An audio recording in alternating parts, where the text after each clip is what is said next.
सपनों की रानी कब Come on, everybody, come on, hands up in the air. रुत मस्तानी कब आएगी? Let's give it up for Pancham Da and Neeraj. जाए जिंदगानी कब आएगी? तू चलिया, तू चलिया।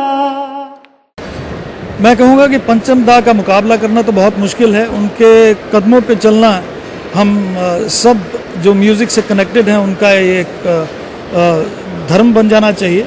We should follow him religiously, क्योंकि वो जो चीज़ें कर चुके हैं वो कर गए हैं यहाँ, वो मेरे ख्याल में उसको दोबारा दोहराना किसी भी म्यूज़िक डायरेक्टर के लिए मुश्किल होगा, मेरे ख्याल में नामुमकिन ही है। तो बहुत सारे हैं जो कोशिश करते हैं, कोशिश जारी रहनी चाहिए और लेजेंडरी लोग हमारी ज़िंदगी में और आएँ, पर पंचम दा जैसे लेजेंडरी हस्ती मेरे ख्याल में बहुत मुश्किल है उन्हें फिर से पाना। पर फिर भी वो हमारे बीच में ज़िंदा हैं और ज़िंदा रहेंगे। जब तक हम जिंदा हैं वो ज़िंदा रहेंगे। उसके बाद हमारे बच्चों तक हम ये बात पहुंचाते हैं, उनका म्यूज़िक, उनकी सोच, उनका ज़िंदगी जीने का ढंग, तो शायद होपफुली वो भी अपनाएंगे उसे और आगे जाके उन्हें याद रखेंगे। मैं कहता हूं कि एक फरिश्ते रहे हैं वो भगवान की तरफ से। वो कुछ ऐसी चीज़ है कि almighty gives only one person, he chooses one person to do that job.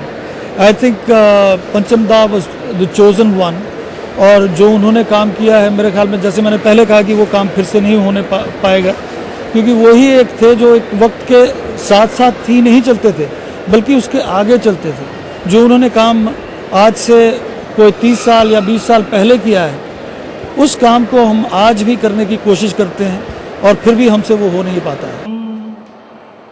वो चली देखो प्यार की गली, उसे रोके न कोई। वो चली। पंचम दा को तो याद हम हर रोज़ ही करते हैं। एक ख़ास दिन नहीं है जिस पे उन्हें याद किया जाता है। मेरे ख्याल में कोई ऐसा दिन नहीं है जिसमें हम लोग उनको याद नहीं करते, क्योंकि उनके गाने हमारे दिल में बसे हैं और रेडियो के थ्रू, टेलीविज़न के थ्रू हम उनको सुनते रहते हैं। वो हमारे दिल के बहुत करीब रहते हैं सदा। पर आज का दिन जो है वो बहुत एक स्पेशल है, जिससे मेरे ख्याल में इससे एक तरह से जो हमारी यंगर जनरेशन है उनको उनके साथ लगाव थोड़ा सा ज़्यादा बढ़ता है, उनके बारे में ज़्यादा नॉलेज मिलती है कि पंचम दा थे क्या है। उनको शायद उतना मालूम नहीं है जितना हम लोगों को मालूम है। तो I think it's a very good cause मेरे ख्याल में। और मेरे ख्याल में और ज़्यादा इन्फॉर्मेशन पंचम दा की हमारे आज के बच्चों तक पहुंचती रहनी चाहिए, और उनका म्यूज़िक जो है वो सदा ज़िंदा रहे, उसको हमें ज़िंदा रखना है और ये हमारी ड्यूटी है। And I think this day is a very very important day for all of us. मैंने अभी किया, मैंने अपने गानों पे, मेरा तो सारा करियर उस पर उन्होंने ही बुनियाद रखी है उसकी, तो मैं कभी कह नहीं सकता जैसे लोग कहते हैं कि मैं तो खुद बना हूँ, you know, I am a self made man. I can't say that. I say if anybody who made it is Pancham Da. उनके गानों से मेरे करियर की शुरुआत हुई, और आज भी कमाल की बात यह है कि आज फिल्मों में इतने ढेर सारे गाने गाए हैं और इतना नाम कमाया है, उसके बावजूद भी जब मैं स्टेज पे जाता हूं तो मुझे आज भी उन गानों की फरमाइश होती है जो मैंने पंचम दा के गानों का रीमेक किया, क्योंकि वो मेलोडीज जो बना गए वो हमसे नहीं बनती हैं। प्यार हमें किस मोड़ पे ले आया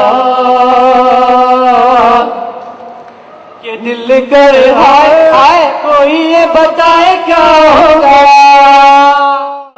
वो चली देखो प्यार की गली, उसे रोके ना कोई। वो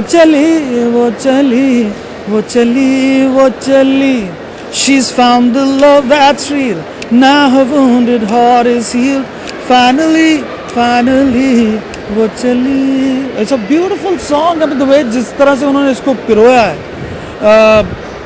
उसको आप चाहे अंग्रेज़ी भाषा में ढाल दें, चाहे उस आप इटालियन भाषा में या स्पेनिश में, किसी में भी कर लें, रशियन में कर लें, this song will sound good the way it sounded जब आशा जी और लता जी ने इसको गाया। सो आई थिंक ये एक बहुत मुश्किल सी बात है आप कभी कोशिश करके देखिए, गाने को आप अंग्रेज़ी में करके देखिए या किसी और भाषा में, वो उतना उसकी मिठास चली जाएगी, जो उसकी ओरिजिनली मिठास थी वो गायब हो जाएगी।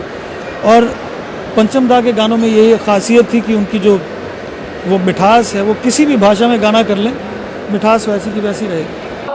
प्यार तुम्हें किस मोड़ पे ले आया, ये दिल कर हाय कोई ये बताए क्या होगा।